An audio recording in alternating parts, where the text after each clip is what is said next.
Hey, this is Grant. This is the first video that I'm going to be commentating over. So, yeah, let's see how it goes. So right away I tie up. I'm looking for my classic judo grip. I'm trying to get his hand off my elbow, but he ends up snapping me down. I'm fighting the guillotine right now, so he circles around, catches the leg for sort of cradle-like single leg. I have the underhook on this side. I'm trying to turn it into turnover or try to get into butterfly guard, but he ends up using that cow catcher or cement mixer sort of motion. Nix is a really good wrestler. That's his experience before Brazilian Jiu Jitsu, so he's really good at doing that motion. So now he transfers into scarf hold, and I frame away with my far side hand. He ends up switching the grip and getting an Americana. I'm fighting the Americana and a tap right away. So yeah, really a short roll for me there. He got me pretty quickly with the Americana. So right now I'm just fixing my gi, strategizing for the next roll. So right here again, he goes for the snap down again. I kind of learned, so I pop out again. I try to get better head position. So right here, I'm actually able to disengage more and get the ties that I want. And so I'm circling around here. I can't remember what takedown I was looking for. I was thinking I was trying to trying to switch the grip, go for that arm drag, and then circle around to the opposite side for the outside trip. He ends up getting that leg though, so I sprawl out, try to get a leg grip, but he ends up circling around. So I eventually do get into butterfly half guard, which is a position that I'm really experienced in. My game is lots of butterfly, lots of half, and both gi and no gi. So right here, I have the underhook, but he's really punishing it with that whizzer. So I circle up and around all the way and get the underhook again. But it's much better for me because I get that high elbow, so he's not able to punish as much. And now I'm looking for the lockdown on the leg that I have controlled. There I get it, I'm trying to use that to turn him over or get a better underhook. So now the main thing is trying to get the head free so I can duck under that armpit for that duck under action to take the back. So here I'm still trying to see what I can get moving, the lockdown or the duck under. Eventually I'm going to take the, you see I have a body lock, it's actually with both hands with the gable grip, so he's still trying to get that whizzer there, but he focuses too much on my head. So eventually I'm gonna peek out the back door here. So right now it's just a waiting game for me. When he's posting that arm, I was tempted to try to sweep it up with an underhook on my right side, but I ended up not doing that. Preferring rather to keep the body lock, to keep him close to me so he doesn't disengage and try to reset the half guard, as it were. So right here, I'm pushing up to get my head out. Then I'm going to peek out right with the back door right there. There you go. Now the first thing that I'm looking primarily for is lapels. The great thing for me right now is I'm very experienced in gi grappling, but Nick is really experienced with no-gi, being a wrestler. So I have the back here. He's probably going to try some sort of straight armbar on me while I'm behind him. But as long as I keep the hand on the lapel, I'm not really in danger. And also have the back, so I could start threatening him with chokes and things. But I still have the lockdown, and he's gonna use that free leg to get that free. I'm gonna get the hook, but now I just pressure over, get him right down into side control. You see, he has one leg controlled. Now, this is actually what I'm about to do is actually pretty common in judo. It's just shaking off the half guard. I'm gonna post my hips up. Yeah, I'm just going to shake both his legs off my one. See how that loosens it up? And then I'm able to knee slide across. I use that whizzer. Now I'm going to get his post out from under him. Yep, flatten him out. Go into scarf hold. Also very judo-esque. Then I'm going to start looking for a classic side control grip. See, I come across I'm coming across the neck there, just to sort of piss him off, see what he does, try to get him to frame across me so I can start looking for Americanas or maybe arm bars even if you put, yep. So there he's posting. I raise up onto a neon belly, then I'm going to start going for my baseball bat if I can get it. I end up going into a sort of north-south. He almost turns me over, but but I sprawl over and I get head and arm north-south there. Now he has a body lock. And then we stay here for a pretty long time, if I remember it correctly. So I just sort of settle my hips back, and I'm waiting for him to try to bridge up and exhaust himself. So that's the main thing here. The other thing also that I'm watching out for is watching out for sneaky Ezekiel chokes or just frames on the neck from the bottom, because that's what most people do in desperation. When they're in that position, they really want to get out, especially wrestlers that don't like being on their back. So if he did that, for example, I would like to spin for an arm bar on one of the arms that was posting up against me. So I'm sort of moving my hips around here, seeing what angles I can get to start creating opportunities for a submission. If I could get my left arm out, I would love to sit back for a north-south choke.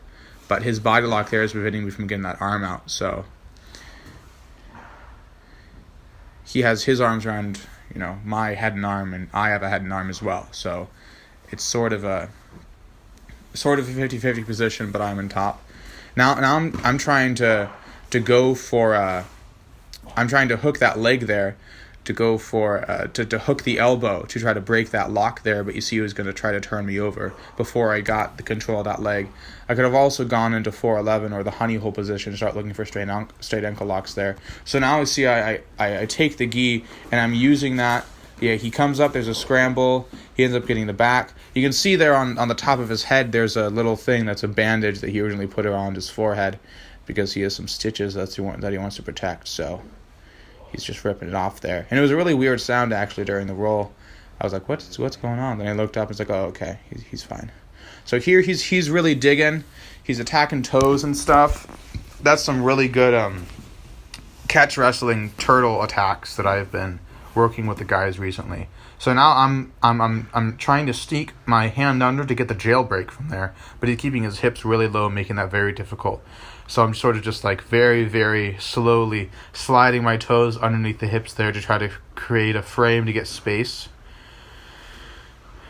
Now I'm throwing over, trying to capture the leg to try to get into half guard, pull him over onto my hips, because a very strong head and arm. So then I do this thing. I don't know what it's called, but I sort of just grab my foot, and it makes a good enough guard there where it keeps him from getting into a really good control position into side control or scarf hold there. So now I'm just going to frame across his neck, trying to get space there so he releases the underhook that he has. So he's going to go over a head and arm. I grab the inside of my own leg there. Now lots of people might think I'm going for a buggy choke. I don't usually go for those.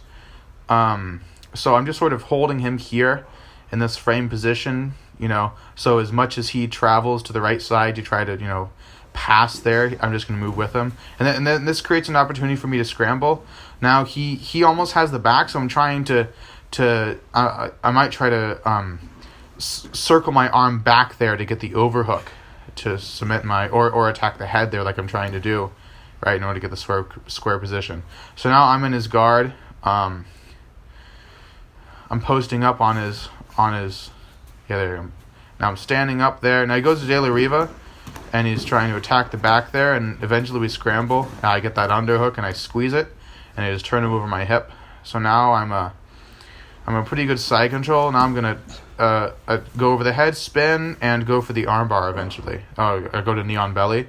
Then I'm waiting for him to push the knee off, trying to create pain. So he doesn't want the knee there. He pushes it off. Then I'm on the underhook that I have on the far side. See, there I go to mount here. Yep, I step over. Very nice. Now he has a body lock there. Now I'm trying to reduce the amount of control that he has with that body lock. There's not much really. I could go for a cross collar, but I don't really want to get turned over for mount. So I'm keeping a very wide base on top here. Now you can see my hips moving. I'm actually placing, you can't see it in frame, but I'm placing my feet on top of his thighs there to try to push up higher and higher into mount to get his elbows farther and farther away from his center of power, his center of gravity, his rib cage there. Trying to spread his elbows out. So here I'm loosening my gi out. I'm taking it out and I'm putting it over his head, right into his carotid. And I'm going to try to rotate back to knee on belly, Yep, you see my shin moving there, so I can go for a baseball bat choke with my own gi. Then I cement the position there, trying to get just the right position there, and you see I tuck my elbow, and I squeeze, and then he taps. And that's the no-gi baseball bat choke. Or sorry, the gi baseball bat choke, rather.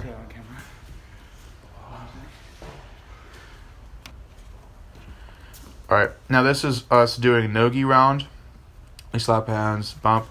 So he right away, he's really good at grip fighting, so he has a 2-on-1 right away. I'm trying to get that hand free. We end up getting square. He does that 2-on-1. I pull out. Now I'm trying to get the arm drag there. Get into over-under. I pull my hips back. He gets that front headlock again that he still got. Now he gets that single leg here. Now I'm going to the inside. And then I'm getting the collar tie here. I rotate to the outside, thinking of trying to spin out maybe, or gotta pull it here, but he has that wrist tie. So I do a break fall here, and then I'm sweeping right away on the ankle. And that allows me to get up. Now he gets that same front headlock. Should have learned my lesson. Eventually he's gonna circle again. Yep, he's gonna pull there. Now I'm trying to sit out. He's getting the Nelson, so he ends up turning me over. I get the underhook though. Now I'm trying to get the leg. See, it goes there. I try to get him up and over my hips there. That a classic scarf hold escape. So eventually I'm going to be able to flatten out and just take him over that way. That's my favorite scarf hold escape there. Now he's going to try to turn me over as sort of a headlock, sort of hip throw, but that's not going to work very much because my hips are too far back. So we end up settling into side control. I have double underhooks there. And then I don't want to go up into mount because then I don't have the opportunity to get a really wide base there because my arms are, around his. So this is an asshole move that I do all the time. I take if I get double unders in side control, I make a fist and I put the fist on the mat and then I weigh my down right where the fist is, so the fist is on his spine, so just rubbing in there. So it forces him to kind of experience pain and to move. It really forces him to do something about it because otherwise he can just sit there.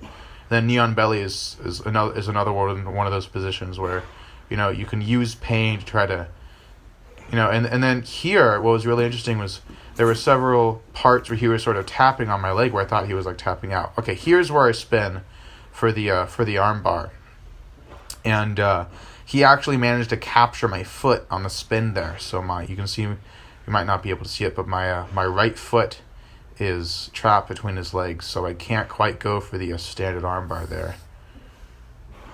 But I'm sitting there and I'm working on it. So I'm sitting here. I'm thinking about going for the bicep slicer if I can get my foot free here, but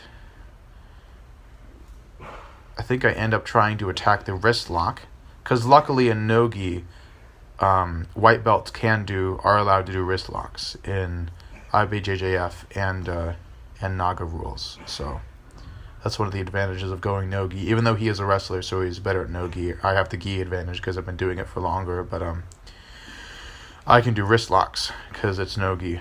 So I'm trying to get the wrist lock. He ends up saving it, but then I can get my leg free there. See, I use the wrist lock to distract. It allows me to get my leg free. So now I'm probably going to start going for the arm bar. I'm actually trying to circle under his head. I noticed that the band is there. I try to adjust it, but I give up. Now I'm trying to do a choke. I'm going to come under his head, and then the other hand is going to come over, but I'm losing it, and then he gets a straight ankle lock.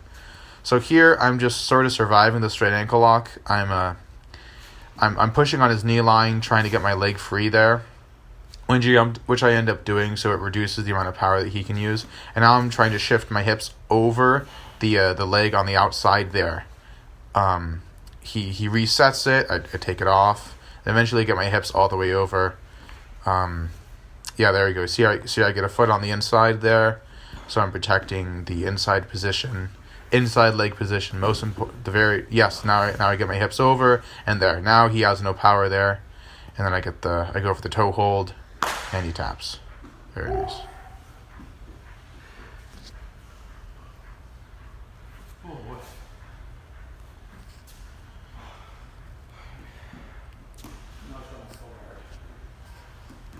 So now I tell him that he should start in my closed guard. So we start there, and then he starts going for a over-the-top wrist control, which I start turning into wrist lock attempts. So that scares him off right away from doing those. So he sort of sits back. I try to get him back into my guard. I'm thinking about trying to go up, posture up into a sweep here, maybe a hip bump, but he pushes me back down there. So fortunately enough here, he's committed down, so I don't have to keep breaking his posture. Spoke too soon. So there he's going back, and now I'm able to break his posture forward, and I have an overhook on one side, and I'm trying to come over and go into his hip, so I try to extend that and go for an arm bar, but he's posting away. And again, that wrist, I go for that wrist lock again, and he's afraid of it. So that's one of the things that wrist locks can really do for you in no-gi and grip fighting. They can make people afraid just enough where they release a grip. So now he's going for that ankle lock again. He sits back. Fortunately enough, I'm able to clear the legs and get right in him out when I want to. Now I'm just going to go sort of a knee on belly, sort of a one knee down, one leg straight to frame on his bicep after I try to clear it. Try to create pain so he releases the leg. Because, I mean, it's not really like the threat of a submission, but I just want it clear. And there I'm just going to go for an arm bar. He keeps it clear. So now he comes around to get the side control. I managed to capture one of the legs. And then immediately I'm probably going to go for a lockdown here. If not, trying to get the underhook on the side of the leg, which I'm controlling. So you see there that I'm trying to go for my lockdown. I end up getting it, and I get the underhook, and right away I'm able to sweep. And then here, as I get the underhook on the far side, I'm able to turn and make that lockdown into a submission right away as I turn the knee. Right there. And he taps. There you go.